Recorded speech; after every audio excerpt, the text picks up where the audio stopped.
cualquier cosita con ellos, ¿cierto? Es que siempre es la misma embolatada. Esta soy yo cuando tenía 4 años. Siempre me gustó estar delante de las cámaras y contar las historias que escuchaba de los adultos. Quizá por eso terminé siendo comunicadora. Esta vez la historia que quiero contar tiene que ver con mi familia, con las verdades y con los secretos que llevamos dentro. Ella es mi abuela Erlinda Fraser. El hombre que la acompaña es mi abuelo Félix. Cuando se conocieron en el año 1952, él era 17 años mayor que ella. Ella es Magdalena Fraser, la primera hija de mi abuela. Nació el 27 de mayo de 1946. Su padre, Trino Blanco Torres, fue el administrador de la granja experimental de Armero, donde mi abuela Erlinda trabajó por varios años. Erlinda, Félix y Magdalena protagonizaron la historia que les voy a contar.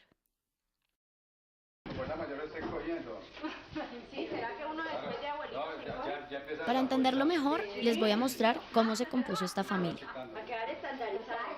Mi abuela Erlinda conoció a Trino Blanco y con él tuvo a Magdalena en el año 1946, pero nunca estuvieron juntos, y Magdalena fue entregada a su abuela materna. Mi abuela conoce a mi abuelo Félix y se casa con él en el año 1954. 9 meses después nació mi mamá María Eugenia. Luego nació mi tío Jorge Eliezer y después mi tía Hortensia. A los 15 años, Magdalena queda sola porque mi bisabuela falleció y debe regresar al hogar ya establecido por mi abuela con mi abuelo Félix, quien para entonces tenía 55 años. Un par de años después, Magdalena tiene su primer hijo, llamado Carlos. Luego vendrían 2 hijos más, Marta y María Félix. Sus 3 hijos los tuvo con Félix, su padrastro, mi abuelo. ¿Qué abuelita?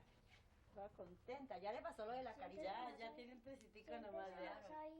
Claro, y el torupito ya le bajó. Déjame ahí. La historia que siempre se contó y se gestó en mi cabeza tenía como protagonista a mi abuela, una mujer abnegada, fuerte, trabajadora y protectora de sus hijos, que sufrió hasta el día de su muerte, esperando que la malvada Magdalena le pidiera perdón por haber mancillado su confianza y haberla traicionado con su propio esposo, haciendo uso de sus artimañas juveniles para seducirlo y tener 3 hijos con él.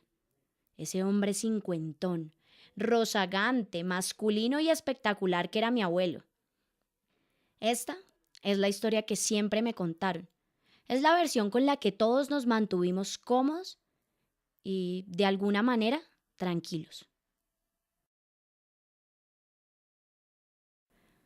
Cuando Magdalena quedó embarazada de su primer hijo, mi abuelo guardó silencio.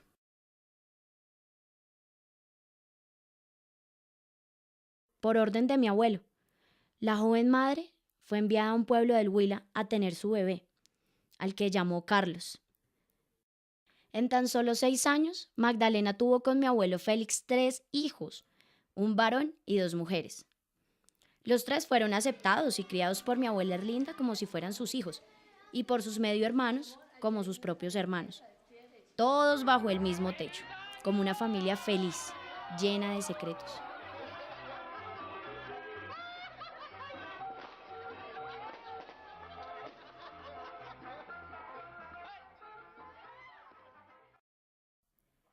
Para la época, la mayoría de edad establecida era 21 años. Cuando Magdalena cumplió esta edad, se fue de la casa dejando a sus hijos bajo la custodia de mi abuela. El que saliera corriendo apenas pudo, me hace pensar que la ofendida por tanto tiempo pudo ser ella.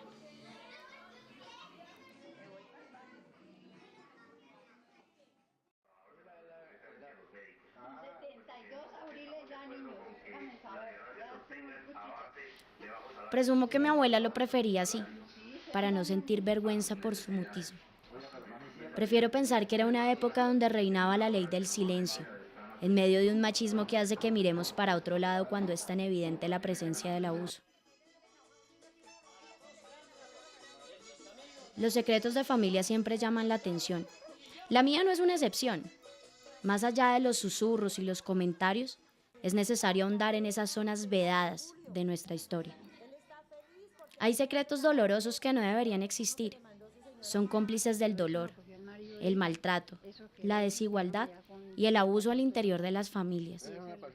No encarar esos secretos, no romper con el silencio, nos condena a seguir, a través de las generaciones, con la cadena interminable del abuso. Hacer este documental fue el detonante que me condujo a la catarsis. De alguna manera quise ser la voz de mi abuela y de mi tía Magdalena, quienes después de 50 años pudieron pronunciarse en contra del silencio y la represión.